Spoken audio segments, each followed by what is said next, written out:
Olá, meus irmãos, a paz do Senhor a todos. Estamos aqui para darmos início a mais este trimestre de estudos, o primeiro trimestre de 2025, e o assunto é muito interessante, eu acredito que os irmãos já tenham visto. Nós estaremos falando sobre em defesa da fé cristã. Nós estaremos nos referindo a tudo isso, ou seja, é um combate, como diz a própria revista, das antigas heresias que se apresentam hoje com uma nova aparência. E este primeiro assunto, meus amados, nós vamos estar falando quando as heresias ameaçam a unidade da igreja. Então, esse estudo é muito importante, esse trimestre será muito importante para cada um de nós, meus irmãos. Mas não vamos tomar tempo com exposições alheias à aula, porque a aula é muito importante mesmo, meus amados.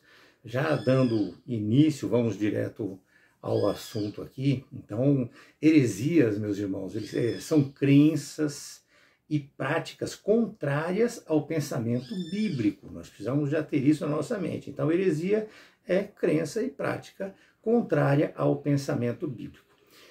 Já seitas, quando nós falamos de seitas, nós estamos falando ali de grupamentos ou até mesmo de igrejas que supostamente pregam a verdade, ou seja, para certas pessoas, eles pregam a doutrina contrária ao que reza a Escritura Sagrada, mas para certas pessoas é o certo. Então é por isso que eles vivem e convivem com esse tipo de relação.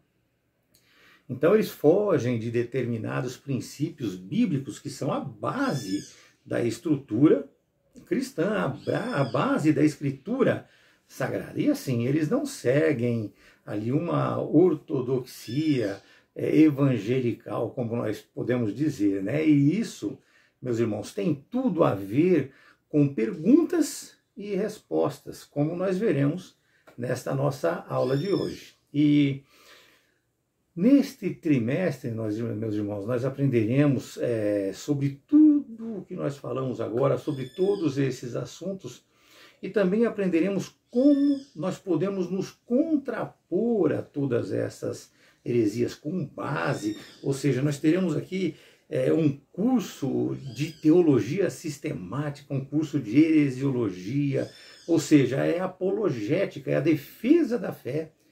Nós vamos ter um curso muito bom durante esse trimestre. Não percam essas nossas aulas. E nesta primeira aula agora, nós já veremos que muitas heresias, meus irmãos, tanto atuais, como o que vocês conheceram há 30, 40 anos atrás, elas já vêm desde lá da antiguidade, vêm através dos heresiarcas, então eles já são peritos em fazer essas coisas, né? Elas ressurgem aqui na nossa época com uma roupagem nova, com algumas adaptações, até usando, vamos dizer assim, algumas nomenclaturas novas. E isso, meus irmãos, nós precisamos entender que surgiu, inclusive, pela falta de vigilância daqueles que foram constituídos, né, como supervisores do rebanho, como pastores, como pessoas que deveriam se aprimorar verdadeiramente e combater isso de fato. As pessoas vão deixando essas coisas irem se encaixando, vão deixando passar batido, não refutam essas coisas de uma maneira realmente enfática, né, infusiva. Nós temos que refutar essas coisas, né? E por fim, o que vai acontecer? Nós vamos agora começar a estudar essas coisas, tá? E vamos aprender que isso cabe a nós, é a nós que vem essa responsabilidade, a responsabilidade de defender a fé. E para isso nós precisamos estar preparados, meus amados. Né? As principais doutrinas da fé, elas precisam ser preservadas, nós precisamos entender isso. Então, meus amados, como eu vou dizer, são inegociáveis, nós podemos dizer assim, Algumas doutrinas são inegociáveis, algumas nós escutamos, dialogamos e buscamos um melhor entendimento, mas algumas são inegociáveis. E nós vamos comentar sobre tudo isso durante esse trimestre. Mas vejam que na antiguidade, meus amados, se formaram ali grupos, tá? Que a partir ali dos pais da igreja foram chamados de seitas. Eram assim chamados porque eles traziam ensinos errados, ou seja, eles eram contrários à Escritura Sagrada, eram totalmente contrários. E a nós, não cabe hoje, meus irmãos, a nós hoje, não cabe a nós rotular que a igreja X, igreja Y, ela seja uma igreja herética. Então nós não podemos chamar as pessoas de herege, não podemos rotulá-los. Nós fazemos isso, mas não podemos, não deveríamos. Tá? Nós não podemos rotular esses grupos ou até mesmo igreja como sendo o quê? Seita.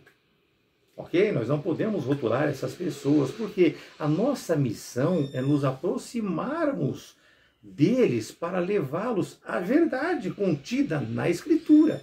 Simples. Existem, meus irmãos, 11 grandes religiões principais no planeta Terra. São 11 religiões principais no planeta Terra. Temos o hinduísmo, nós temos o jainismo, budismo, sikhismo, confucionismo, taoísmo, shintoísmo, nós temos o judaísmo, o zoroastrismo, o islamismo e, por fim, o cristianismo, que é o que nós pregamos. E, amados, as heresias que alguns deles apresentam afetam os principais pontos da fé cristã, ou seja, atingem Deus, atingem a Trindade, atingem ao Senhor Jesus Cristo, ao Espírito Santo, o próprio ser humano que somos nós, a natureza, o pecado, a salvação, atingem a nossa origem também, o nosso destino, eles atingem com essas heresias, atingem também aos anjos da igreja, meus amados, e as Escrituras Sagradas. Isto, meus amados, hoje em dia está dividindo as igrejas, está inclusive separando famílias, além de romper com todos os valores ortodoxos do cristianismo ortodoxo. Hoje em dia nós vemos aí uma família, uma parte dela é cristã, outra parte é católica, outra parte é espírita, outra parte é umbandista, está desta maneira. Desta maneira. Acontece isso, inclusive, na minha família. Acontece, sim, desta maneira. E é devido a isso, devido a todas essas influências heréticas e a todos esses ensinos que divergem das Escrituras Sagradas, que isso acontece, meus amados. Meus irmãos, quem segue estes movimentos estranhos, creem que os hereges somos nós, entendam isso. Eles que creem esses movimentos estranhos aí, eles creem que nós é que estamos errados no nosso crer, no nosso entender. Porém, nós vivemos a Escritura Sagrada, de acordo com o que ela diz. Nós vamos ter esclarecimentos a respeito disso durante essa aula. Muita coisa ainda vai ser acrescentada, meus irmãos. O que acontece é que muitos poucos, inclusive dentro da nossa igreja, dentro da igreja, muito poucos querem nos ouvir, sabe? Muito poucos querem ouvir ou buscar as provas da nossa fé, porque eles acham que não tem mais nada para aprender, sabe? Eu já sei tudo, eu manjo de tudo, eu conheço tudo.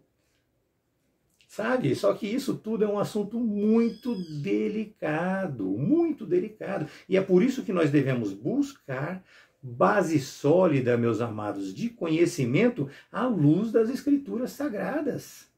Nós não podemos perder esse foco. Amados, cada aula deste trimestre será um verdadeiro presente para o entendimento sobre como baseamos a nossa fé. É desta maneira, o texto que foi sugerido para nós estudarmos nesta aula de hoje, está em Atos 20, de 28 a 31, 1 Pedro 3, 15 e 16, 2 Pedro 2, de 1 a 3. Nós vamos nos ater a eles, mas nós teremos que acrescentar algumas coisas também para os irmãos. Não farei a leitura, porque a exposição é muito sólida e vai trazer bastante entendimento para os irmãos. Mas vamos lá, meus irmãos. Nós vemos que o Senhor Jesus Cristo, ele e seus discípulos trabalharam incansavelmente contra heresias e contra os pensamentos pagãos na época deles, no tempo deles. O tempo de Cristo ainda está aqui, ainda é hoje, mas o restante deles teve o tempo deles passou, hoje é o nosso tempo, né? Tanto que o combate a essas heresias e as seitas ocupa 1/3 do Novo Testamento. Nós precisamos nos ater a isso. 1/3 do Novo Testamento é esse combate. Não há um só livro que não revele esta labuta. Alguns livros só falam sobre isso, enquanto outros apresentam na sua essência, né, a defesa do cristianismo, a defesa da fé. Conforme Judas 3, 2 Coríntios, Gálatas, 2 Pedro, eles são essencialmente, meus amados, uma disputa contra as heresias e fazem parte da defesa do Evangelho. Quando nós falamos lá em Colossenses, nós estamos falando ali da defesa da divindade de Cristo. Tá? Alguns ensinavam a cultuar anjos naquela época, meus irmãos, e hoje nós ainda vemos isso, né? Cultuam anjos, muitas pessoas cultuam anjos. Isso está lá em Colossenses 2:18. Nós precisamos nos ater muito aos textos que eu estou comentando com os irmãos aqui. Enfim, meus irmãos, não vou me alongar, porque nós estudaremos isto ponto a ponto em cada aula deste trimestre. E hoje nós estaremos falando sobre quando a heresia ameaça a unidade da igreja. Então hoje nós estaremos esclarecendo alguns pontos para os irmãos, que serão cruciais para o entendimento das nossas próximas aulas, meus amados. Meus queridos, Atos 20, mencionado aqui para que nós estudássemos a respeito dele, ele relata essa terceira viagem de Paulo e deixa claro que a intenção dele nesta viagem não era plantar igreja, nessa terceira viagem dele. A intenção dele ali era formar obreiros para a seara do Senhor, obreiros estes que serviriam na educação cristã após a sua partida, mas a partida, aspas, aí, nós podemos falar para os irmãos aí, morte, né? Então este, meus amados, é o único sermão que Paulo dirige a cristãos verdadeiros, porque os outros 6 que nós temos em Atos dos Apóstolos, eles são para os romanos, eles são para os judeus, para autoridades, filósofos, entre outros ali, são os textos que ele enviou, mas esse não, esse foi para os cristãos. Então, meus amados, falando a esses cristãos, ele criou ali uma escola teológica em Éfeso. Ele fez isso ali em uma sinagoga, e ali ele ficou por uns 3 meses, mais ou menos, nessa sinagoga dando aula. Só que ali existia uma resistência muito grande da ala dos judeus, e assim ele acabou se mudando para um espaço que era de propriedade de um homem chamado Tirano. Olha o nome do homem, né? Um homem chamado Tirano. E Tirano, ele foi um filósofo grego, e ali Paulo lecionou por cerca de 2 anos e pouco. No total ele deve ter formado ali uns 3 anos. Isso está lá em Atos 19, versículo de 8 a 10. Éfeso, meus amados, era a capital da Ásia Menor, e havia ali várias, né, não era uma, várias rotas comerciais. Existia também ali o templo da deusa Diana, ou Artemis, né, como os romanos a chamavam. E Paulo, quando ele chegou lá, existiam apenas 12 discípulos que conheciam, nós já lemos isso na nossa igreja, vocês vão se lembrar bem, que conheciam apenas o batismo de João. Ali Paulo foi, impôs as mãos, nós sabemos de toda essa história. Fato é que o que vai interessar para nós aqui é que ali ele permaneceu por esses 3 anos.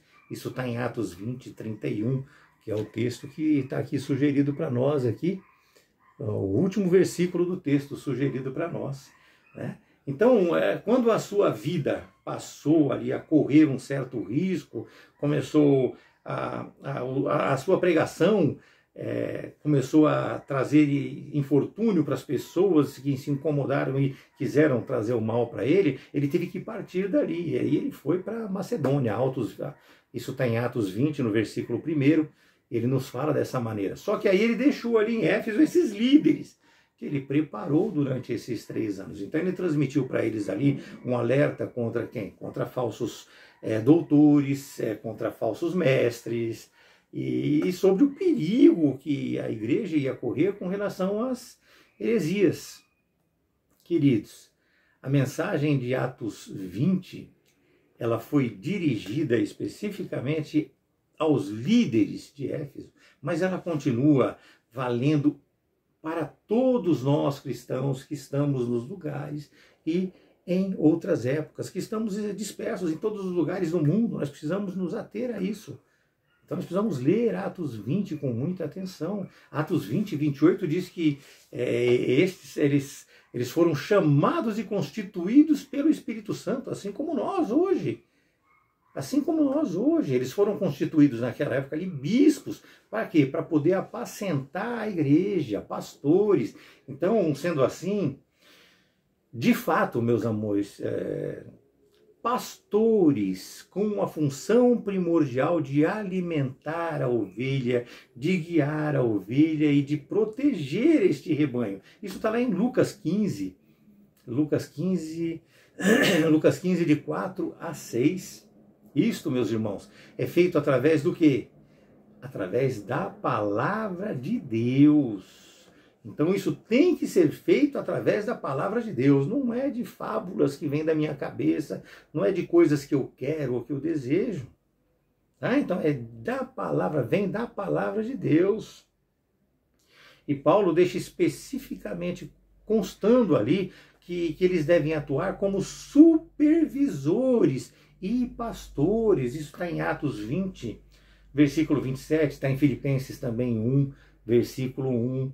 Metaforicamente falando, amados, isso significa proteger ali das heresias, como fizeram Moisés, como fizeram Davi. Isso você pode ler em Êxodo 31, Salmo 78, de 70 a 72, entre outros textos aí. Então é proteger das heresias, das mentiras contadas, das invencionices, tá? Então, esses cuidados também nós não podemos deixar de... No Sermão do Monte, Deus ele já adverte também sobre esses cuidados. Está lá em Mateus 7, de 15 a 20, ele fala sobre isso também. Não se esqueça, meus amados, também que o texto de Atos 20 menciona que nós fomos resgatados pelo sangue de Jesus. Isso é muito importante, nós não podemos nos esquecer disso. Vejam que não se refere a uma denominação, não se refere a uma igreja. Então não tem uma denominação, não tem uma igreja, mas sim, nós somos resgatados pelo sangue de nosso Senhor Jesus Cristo. E isso carece de uma explicação um pouco maior. Já que nós estamos falando de apologética, eu sou apologeta, então nós precisamos explicar um pouco maior isso aí, um pouco sobre a deidade de Deus. Embora nas aulas 3, 4, 5, 6 e um pouquinho da aula número 8, eu acredito, nós veremos isso mais profundamente. Mas aqui já preciso deixar claro para vocês, tá? Então é bom que vocês já comecem a entender que não se trata aqui do sangue de Deus, porque Deus é espírito. Amados, Deus jamais deixa de ser Deus, ele não morre, mas ele se fez homem, Jesus, carne mortal, através do qual o derramar do seu sangue resgatará o ser humano. Nós precisamos entender bem claramente isso, né? Vocês entenderam? Não foi Deus que morreu na cruz, porque ele é imortal. 1 Timóteo 1,17 diz exatamente isso. Orai ao Rei eterno, imortal, invisível, ao único Deus sábio, seja a honra e a glória para todo o sempre. ok? É isso, então ele é imortal, está escrito, 1 Timóteo 1,17. Então nós estamos aqui falando de Cristo. Nós estamos falando do Deus Filho, que é um só com o Pai. Nós estamos falando aqui de Deus Filho. Ele se fez carne para que a carne padecesse e morresse pelos nossos pecados. Aliás, para que fique claro para os irmãos, a morte ela está ligada ao corpo. Isso é claro, fica muito claro em qualquer texto bíblico. E o que é a morte? A morte é a separação da carne, ou seja, da parte material, é separada da parte imaterial. Por isso que foi isso que aconteceu com a morte de Cristo. Ele derramou o seu precioso sangue por nós, sem pecado nenhum, ele não tinha cometido erro nenhum, e ele se fez sacrifício por nós. Então, assim foi que disse Pedro, né? Não foi com prata, não foi com ouro, mas pelo sangue de Jesus. Está lá em 1 Pedro 1, 18 e 19. Então nós precisamos estar atentos a essas coisas. Precisamos estar atentos. Não sei se ficou claro para os irmãos, dúvidas podem me perguntar, eu estou sempre disposto a responder. Quando Paulo fala, meus amados, ali depois da minha partida, nós percebemos que ele tinha um temor. Um temor de que depois da partida dele, é claro, entrariam no meio do povo de Deus lobos cruéis, né? Que não perdoariam o rebanho em hipótese alguma. Tá? E ele alerta também que dentre eles mesmos, ou seja, entre o povo de Deus, assim como nós hoje somos o povo de Deus, ele alerta que suscitarão homens que falarão coisas perversas. Para quê? Para atraírem discípulos para eles mesmos. Hoje nós vemos isso. A pessoa sobe no púlpito para atrair audiência para ela mesma. Eu ia mencionar um fato aqui, vou resistir. É difícil, meus amados, é difícil. Está lá em Atos 20, 29 e 30. Ocorre, meus irmãos, que esta partida de Paulo ali, como eu falei para os irmãos, não se referia ali a sua ida a Jerusalém, porque ele sabia que ele iria morrer a qualquer momento, ele estava sendo ameaçado.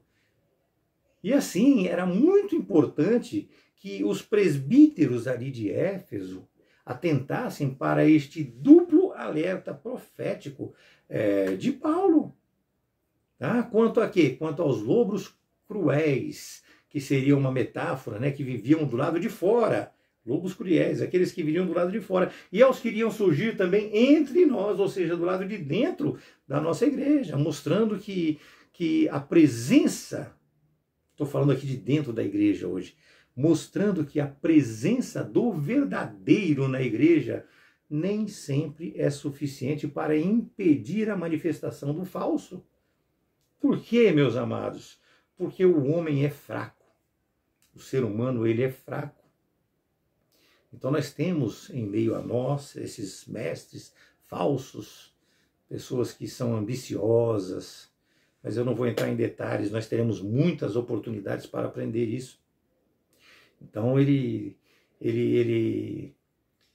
declarou ali que haveria entre o povo de Deus falsos profetas, e não sendo redundante, mas ele afirmou que eles surgiriam da própria igreja. Da própria igreja, pessoas que estudaram, pessoas que vivem a comunhão com Cristo, que vivem dentro da igreja. Essas pessoas, meus amados, estará em 2 Pedro 2,1. Não deixem de ler 2 Pedro 2,1. Em meio a nós surgirão pessoas que conhecem o Evangelho. Quantas vezes eu falo para vocês, a pessoa está lá pregando, falando uma coisa tão absurda, será que ele não tem medo da consequência daquilo que ele está falando? Então aqui nós precisamos destacar o quê? 2 pontos que viriam sobre nós, ou seja, as doutrinas falsas e as falsas doutrinas. Não podemos nos esquecer disso. A doutrina falsa parece a mesma coisa, mas não é. A doutrina falsa e a falsa doutrina. Então, meus amados, doutrina falsa é aquilo que vem pronto, né? Aquilo que vem de fora. É uma doutrina falsa. A pessoa não faz parte da igreja, ela inventa uma coisa, vai na internet e fala e todo mundo acredita. É doutrina falsa, ele desvirtua a verdade. São doutrinas reencarnacionistas, a pessoa falando do espiritismo, falando de outras coisas, não vou entrar muito em detalhes, né? São pessoas que negam que Jesus é Deus, entre tantas outras coisas, etc, etc, etc, etc. Entre muitas ideias idólatras. Meus amados, é tanta coisa que a gente vai pegar ponto a ponto durante esse trimestre, né? Agora, a vantagem sobre essas é que ela é de fácil detecção, você consegue perceber que é uma heresia brava, uma coisa totalmente descabida. Então, porque elas são tão absurdas que você consegue perceber facilmente, tá ok? Então, a única necessidade é que você conheça a palavra de Deus, aí você percebe. Agora, tem pessoas que são totalmente indultas, elas não vão conhecer, mas você conhecendo a palavra de Deus, você vai perceber facilmente essa heresia. Então, nós falamos das falsas, né? Agora, falando para vocês das falsificadas, é que essas falsificadas são misturas feitas de uma forma maligna por aqueles que estão em nosso meio. São pessoas que estão congregando conosco, para pregadores que nós recebemos, recepcionamos. Nós temos que ter o nosso pastor sempre atento a isso. Tanto que o nosso pastor, ele corrige as coisas que estão erradas para nos dar ciência. Então é isso, meus amados, é isso. A palavra de Deus, meus amados, a palavra de Deus, as pessoas manipulam, manietam, para quê? Para trazer adoradores para eles. Eles querem estar no pedestal, eles querem ser o suprassumo de toda essa relação com aquele povo. Porque aquele povo pode trazer lucro, aquele povo pode trazer para eles adoração, aquele sentimento, o preenchimento do ego deles. Ou seja, é o falso, tá? É o falso bem, vamos dizer assim, é o falso bem que vem e ele confunde e ele engana, dá a impressão equivocada aos desatentos, tipo assim, aquilo parece que é bom, mas tem um veneninho ali no meio. Estas, meus amados, são muito difíceis de identificar, porque é como a gente fala sobre a vingança na nossa linguagem mundana aqui, eles vêm comendo pela beirada, sabe?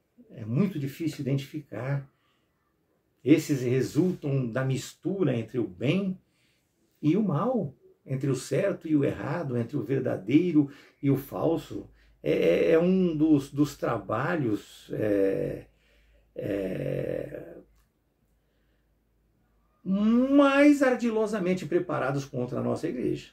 Mas a nossa função, o que nós devemos fazer como cristãos verdadeiros que nós somos, ou como líderes que nós somos, é identificar esses lobos vorazes em nosso meio e proteger dele o rebanho de Deus, meus amados. Nós precisamos proteger o rebanho. Mas vamos lá. Quem são os lobos cruéis e vorazes? Os falsos mestres, seus propósitos, aqueles propósitos escusos que vêm e surgem dentro da própria igreja. Na época de Paulo, meus amados, seriam detratores ali ligados ao judaísmo, além de judeus de uma linha dura, e estes certamente poderiam, chegando em Éfeso, tentar atrapalhar por meio de falsas doutrinas o que ele, Paulo, né, pela graça de Deus, havia constituído ao longo daqueles 3 anos que ele permaneceu ali. Vejam, meus irmãos, o quanto nós estamos expostos a estes ataques. Falsas doutrinas e doutrinas falsificadas.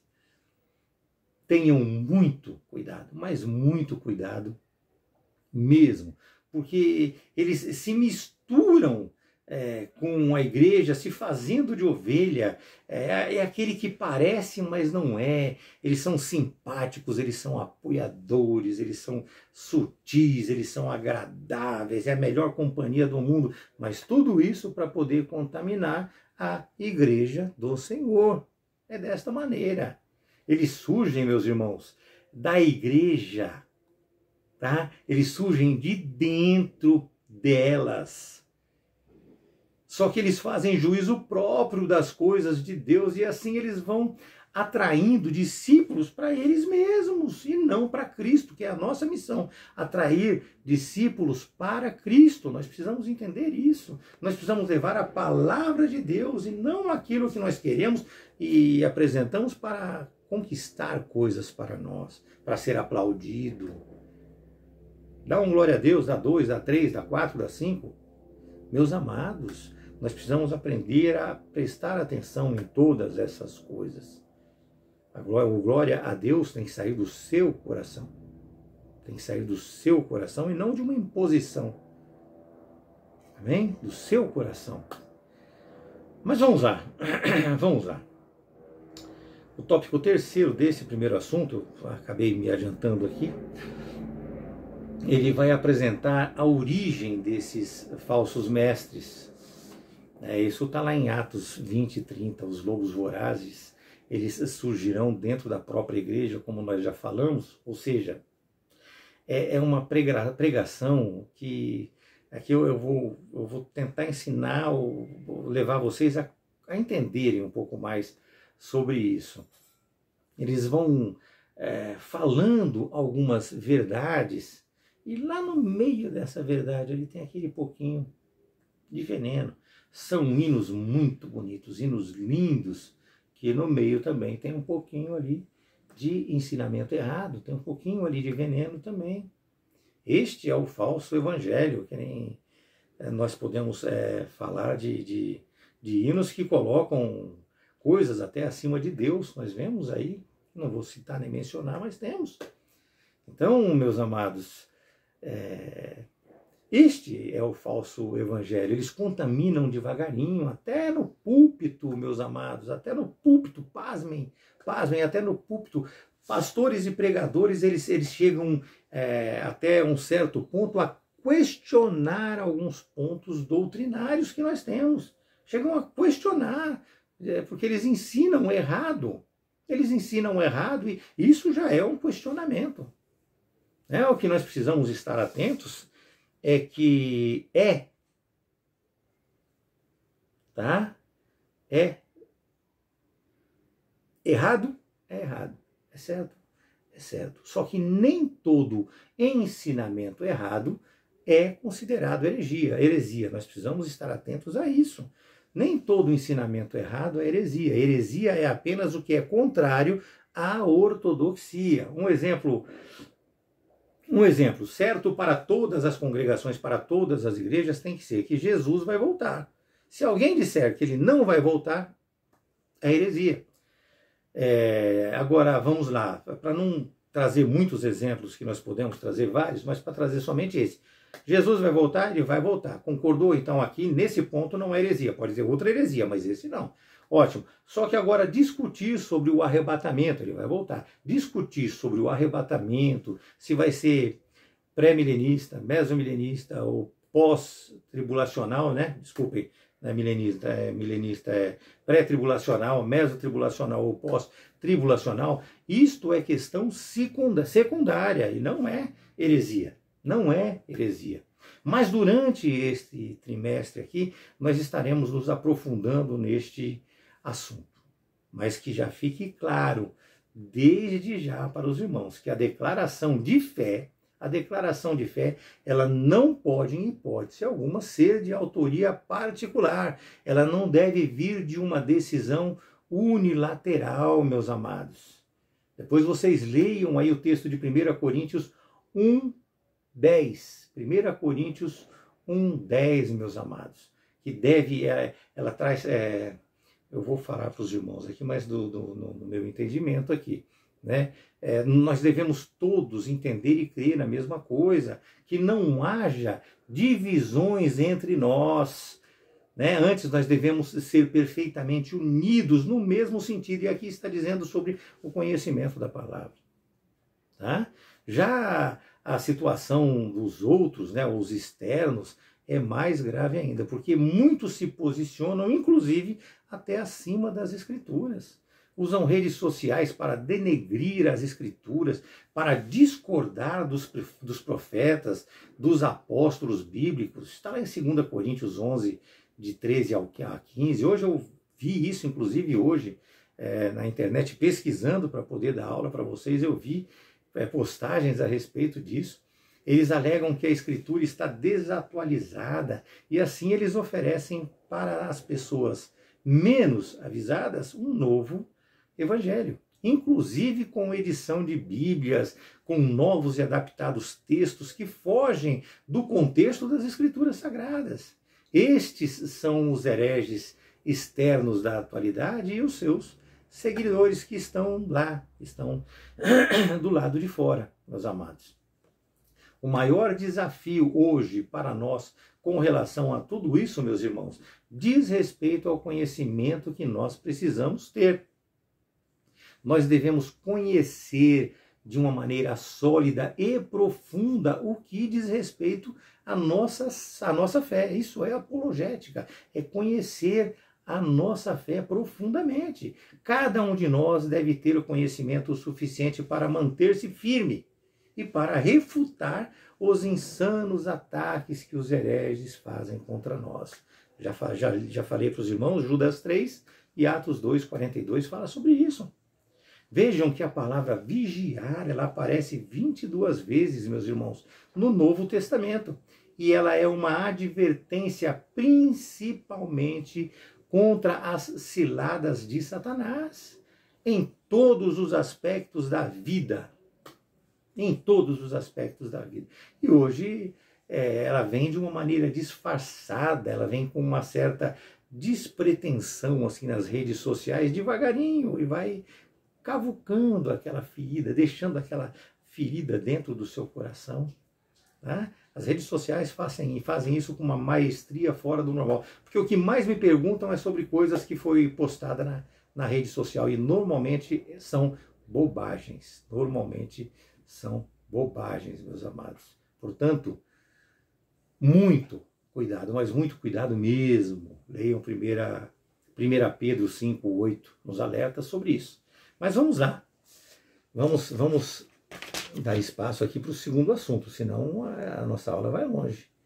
Definição, o que é apologética. Então nós precisamos aqui falar sobre apologética um pouquinho com os irmãos. A palavra apologética, ela vem do grego apologia e significa o quê? Significa defesa, significa resposta. E ela aparece 8 vezes. Ela aparece 8 vezes no Novo Testamento. Isso, meus amados, significa o quê? Significa que você, estudando a palavra de Deus, aprendendo a palavra de Deus, você vai conseguir de maneira racional defender a razão da sua fé. Isto não tem a ver com intelectualidade, que eu sou teólogo, eu sou mestre, eu sou doutor, não tem nada a ver com intelectualidade, mas tem a ver sim com o seu posicionamento diante das Escrituras Sagradas, aquilo que você busca agregar em você delas. Está escrito? Está escrito. Não está escrito? Não está escrito, meus amados. São perguntas e respostas esclarecedoras, coisas que vão esclarecer muito a nossa vida. Um exemplo aqui, eu posso fazer algumas perguntas para você. Responde para você mesmo aí. Por que é que você é cristão? Você crê no quê?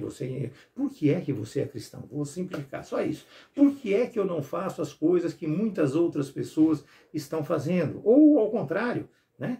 Por que é que eu faço coisas que muitos não fazem? O que nós não podemos esquecer é que a resposta para essas perguntas, entre outras, tem que ser respostas bíblicas.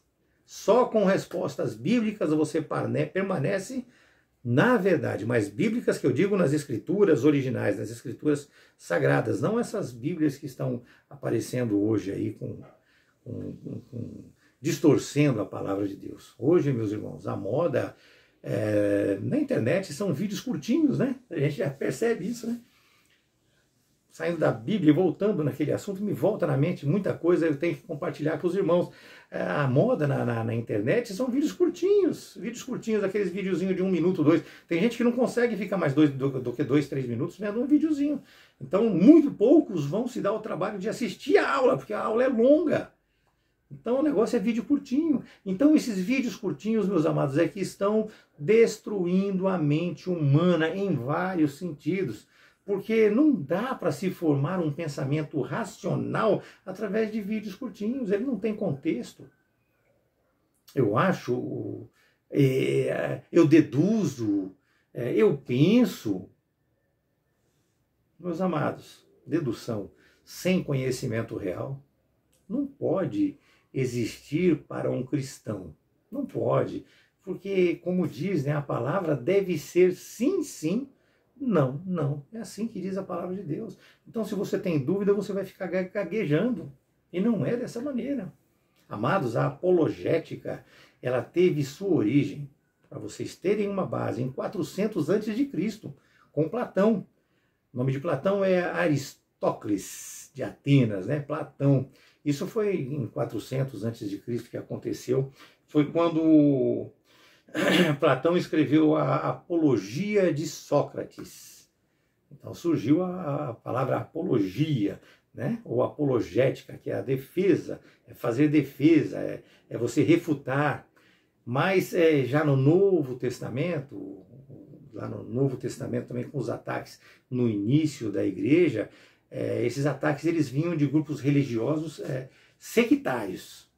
Tá? Vinham também de críticos intelectuais pagãos, tanto no campo doutrinário como também contra os cristãos. Paulo prega e defende o evangelho, conforme está em Filipenses 1, 15 e 16.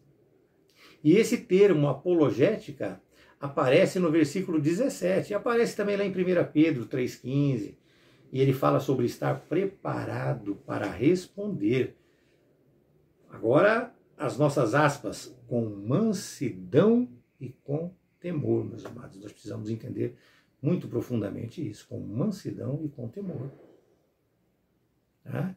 Então, nós precisamos entender que os primeiros discursos de Paulo foram feitos na cidade de Listra e lá na sua primeira viagem missionária. Isso está em Atos 14, de 15 a 20, está por ali. Na sua segunda viagem missionária, ele discursou no Areópago, em Atenas. Está lá em Atos 17, 22, 31. Foi também onde Sócrates se defendeu. Ele também se defendeu ali no Areópago. Como nós já falamos no início, meus amados, Paulo, na sua terceira viagem missionária, ele preparou pastores ali em Éfeso. Então ele preparou eles por 3 anos para cuidar das ovelhas e para a defesa do evangelho. Então nós precisamos estar preparados. Ele preparou naquela época, nós precisamos nos preparar hoje. Cristãos, meus amados, os cristãos naquela época eles estavam sendo atacados intelectualmente, nós precisamos entender isso. Eles eram atacados intelectualmente, eles eram atacados fisicamente, moralmente, e ali também, inclusive, o apóstolo Pedro, como nós vemos aqui, é o outro texto que nós temos aqui também, nós falamos já um pouco e vamos continuar falando de 1 Pedro, de 3, 15, 16 e 2, de 1 a 3, na 2 Pedro. 1 Pedro e 2 Pedro. Então, o apóstolo Pedro também preparou eles para que eles pudessem se defender e para poder se defenderem, para que eles pudessem também defender o evangelho. Tá? Então eles tinham que se santificar, se manter firmes ali e santificar também o Cristo como o Senhor. E com isto, eles poderiam responder a todo aquele que quiser saber a razão da fé deles e esperança. E volto aqui, nós podemos, estando firmes em Cristo, responder e aprender nos estudos que nós estamos fazendo a explicar para eles a razão da nossa fé e esperança. 1 Pedro 3,15. Como nós já vimos, responder vem do termo apologia. Nós estamos falando sobre apologia. Em uma tradução mais precisa, seria isso: preparados para apresentar defesa. Convém aqui, pessoal, ressaltar que a primeira epístola de Pedro foi endereçada a judeus convertidos também.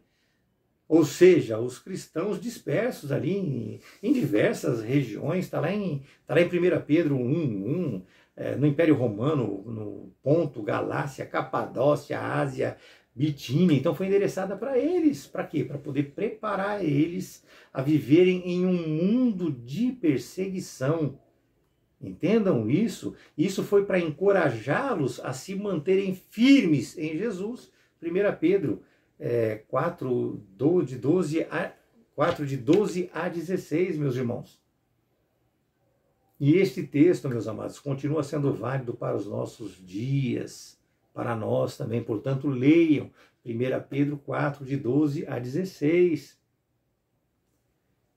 Ok? Leiam esse texto, vocês vão gostar muito. Entendam também, meus amados, eu vou deixar uma coisa clara para vocês aqui, muito simples, mas eu acredito que ajude vocês a entenderem.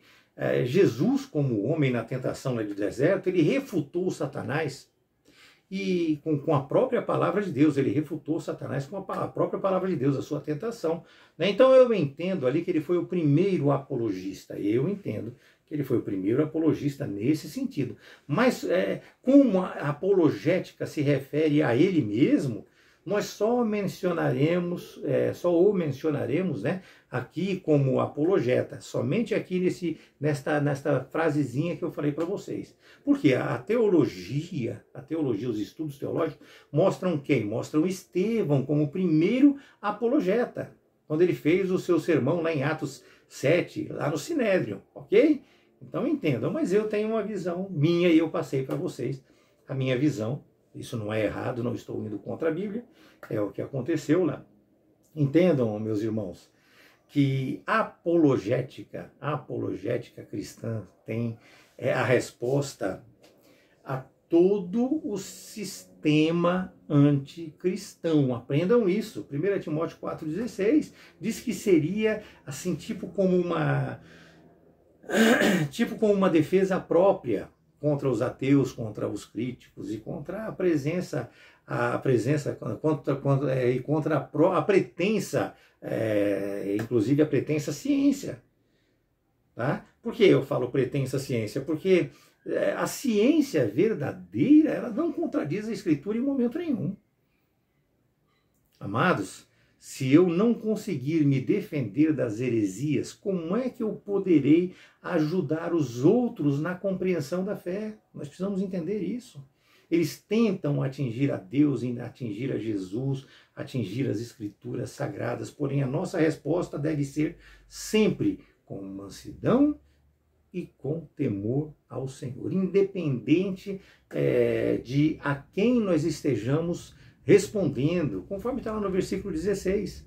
A apologética, amados, vem para refutar os erros que se opõem aos ensinos bíblicos. Não podemos nos esquecer disso.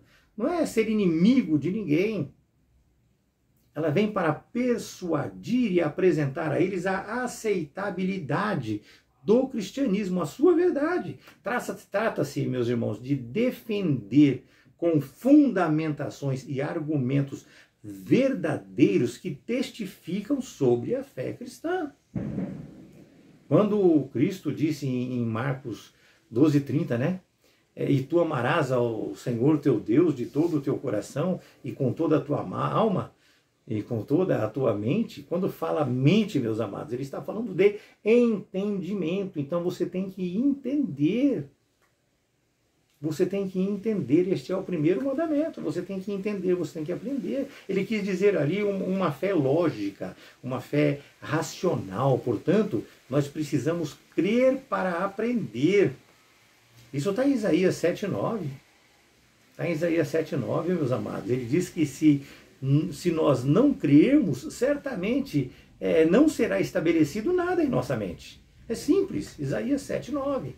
Não está escrito dessa maneira, mas é exatamente o que eu disse para vocês.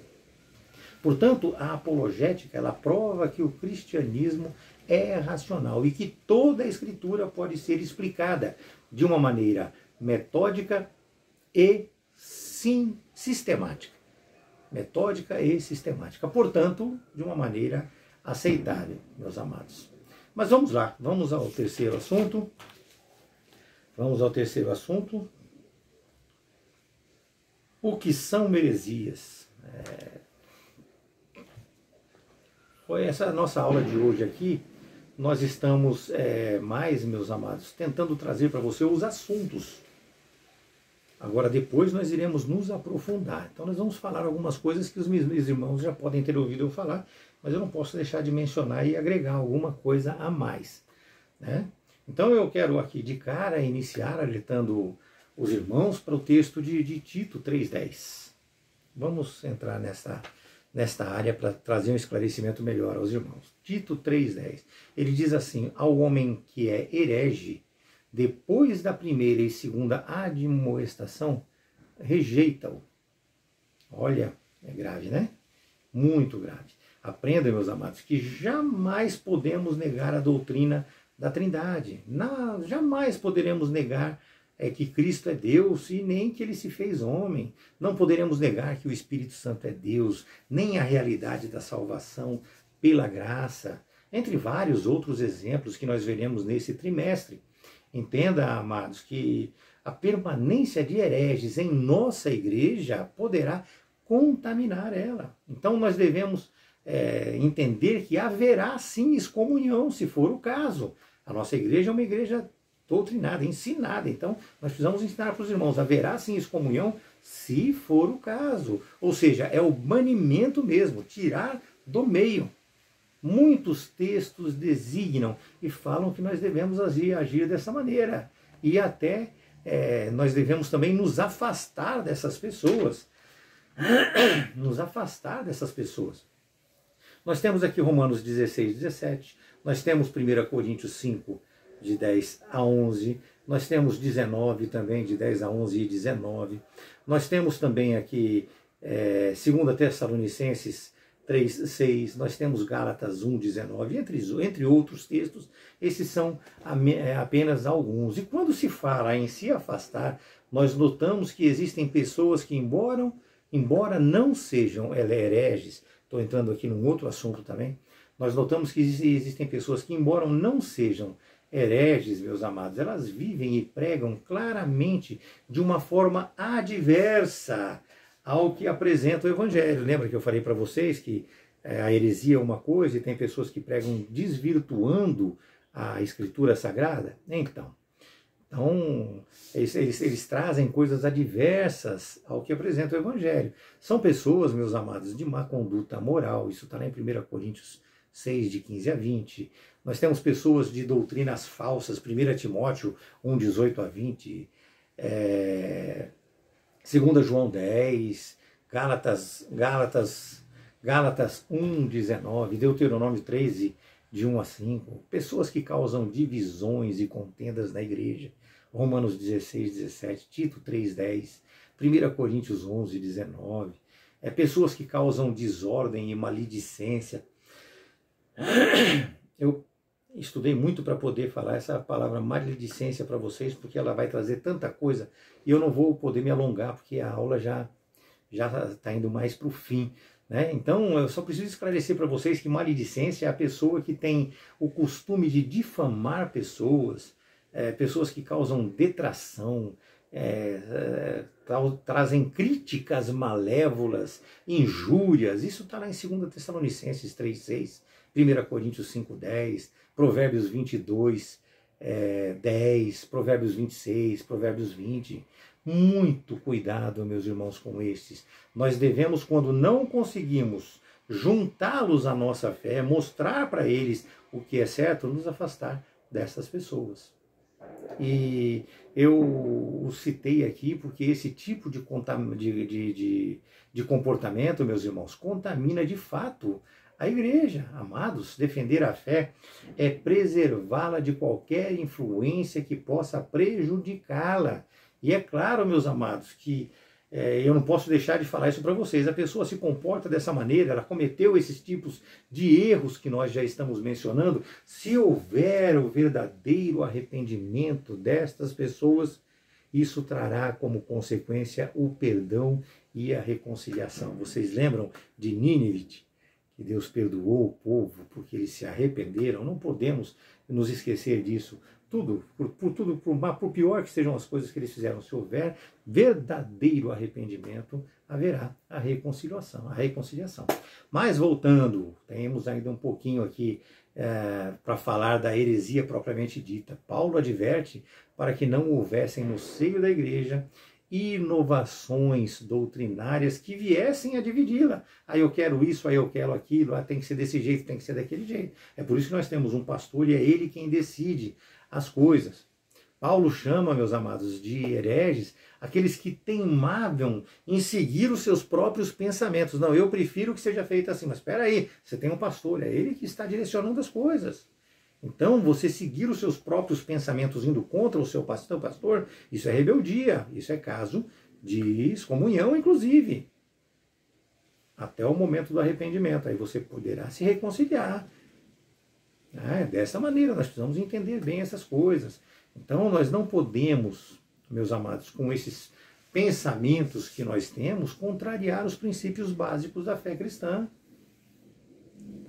E Paulo, ele adverte, a palavra de Deus adverte: afastem-se dessas pessoas após 2 admoestações. Tito 3:10, chamou atenção, não deu certo, falou que o seu pastor não deu certo, seu pastor chamou atenção, não deu certo, seu pastor vai tomar providência.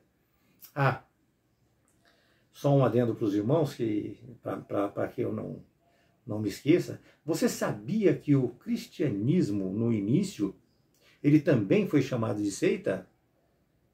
Só que ele foi chamado de seita por pessoas que não o conheciam, pessoas que estavam de fora, pessoas que não tinham acesso. Depois que se tomou conhecimento de toda a natureza, a verdadeira natureza cristã, aí sim eles foram recebidos em Cristo. Mas antes disso, muitas pessoas não tinham aceitado, não.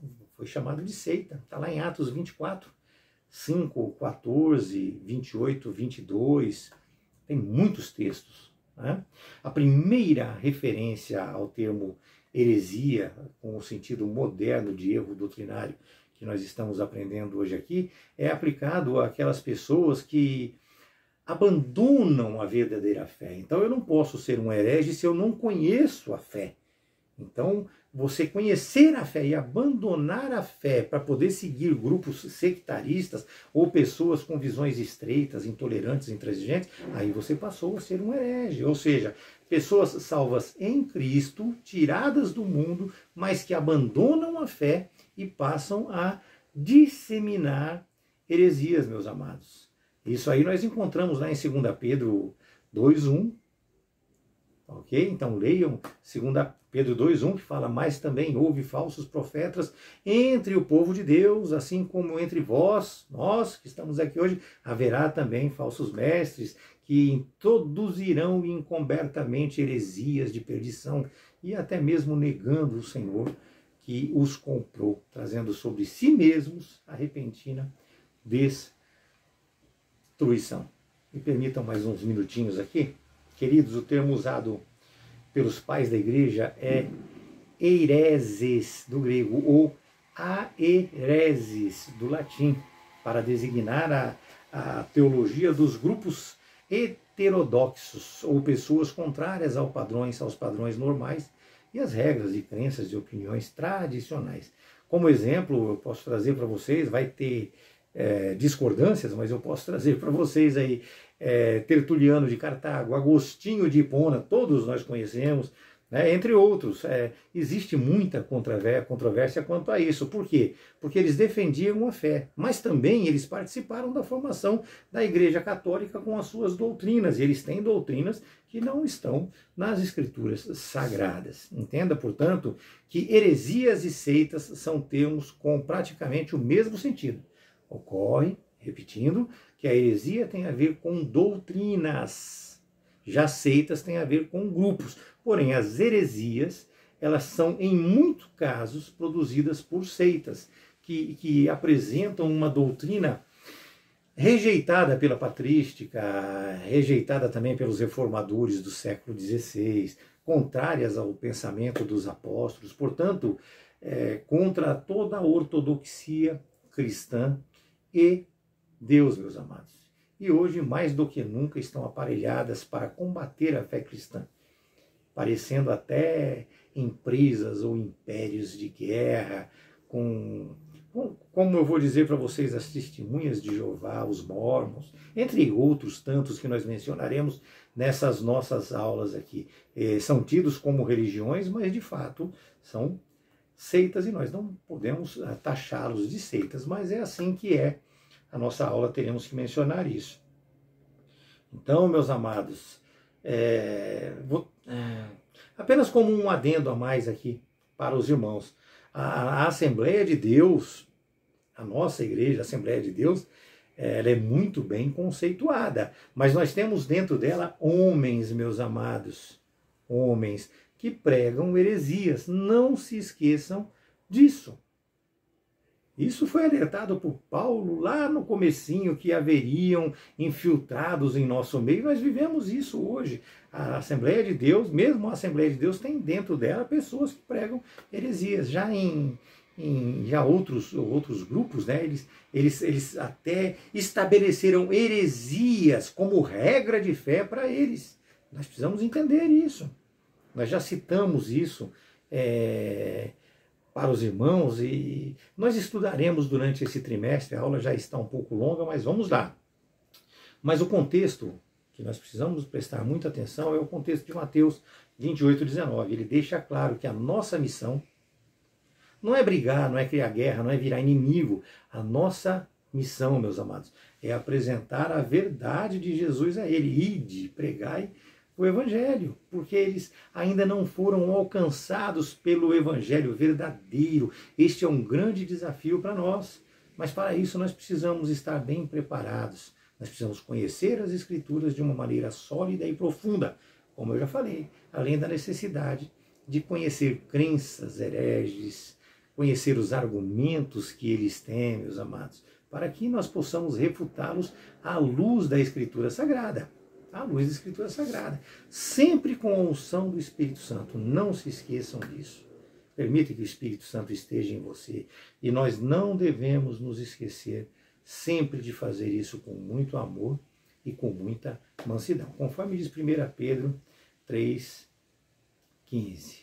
Portanto, meus irmãos, nesta primeira aula aqui, que foi um pouco longa, as outras eu acredito que não serão dessa maneira, nós aprendemos que Paulo ele intervém antevendo que muitos iriam contra Cristo. Ele preparou pastores para refutar todas as heresias e controvérsias apresentadas por eles. E ele pede que eles tenham Cristo como seu Senhor e se empenhem no conhecimento para não se perderem em palavras quando se fizer necessário defender a fé. E alerta também, meus amados, para que isto seja feito com muito amor, com respeito, com mansidão, mesmo diante de heresias e diante de acusadores. Jamais devemos degradar pessoas, porque em certos casos sequer estas pessoas conhecem a verdade divina. E assim nós devemos apresentar a eles estas verdades, cumprindo o ídolo do Senhor, como eu acabei de falar, Mateus 28:19. Entendam, amados, que a morte de Cristo pagou a punição pelos pecados deles também. Ela só não é eficaz para a salvação deles. Isto ocorrerá mediante o reconhecimento ou o conhecimento da verdade e o arrependimento. É assim, é desta maneira, como é para todo ser humano, inclusive nós, meus amados. Amados, nem nós e nem eles mesmos verão a calamidade física imediata sobre eles. Não vão ver a calamidade. Fez errado, paga o preço. Fez errado, paga. Não. Tá? E quando acontece isso, nós acabamos tendo a impressão de que eles escaparam do juízo divino. Mas não. A destruição, ela virá certamente. E esta perdição se dá de repente, ou seja, com a morte, ou na segunda vinda de Jesus, mais tardar na segunda vinda de Jesus, Mateus 20, 50, 51, 1 Tessalonicenses 1, versículo 9, é desta maneira. Eles são dominados pelos desejos materiais, pela cobiça, e assim eles comercializam a fé cristã em uma busca egoísta de vantagens, onde inventam e distorcem histórias, meus irmãos. E ali eles engenhosamente eles criam fábulas e direcionam promessas que Deus jamais fez. Nós já estudamos as promessas de Deus nas aulas passadas, vocês sabem disso. Não se iludam com promessas de homens, que nós possamos, meus irmãos, nos dedicar a conhecer as Escrituras Sagradas de fato, tanto para não errar como para apresentar às pessoas, dando a elas a oportunidade de conhecer a verdade e serem salvas em Cristo Jesus. Amém? Que Deus abençoe, que esse seja um ano abençoado para todos vocês. Paz do Senhor a todos.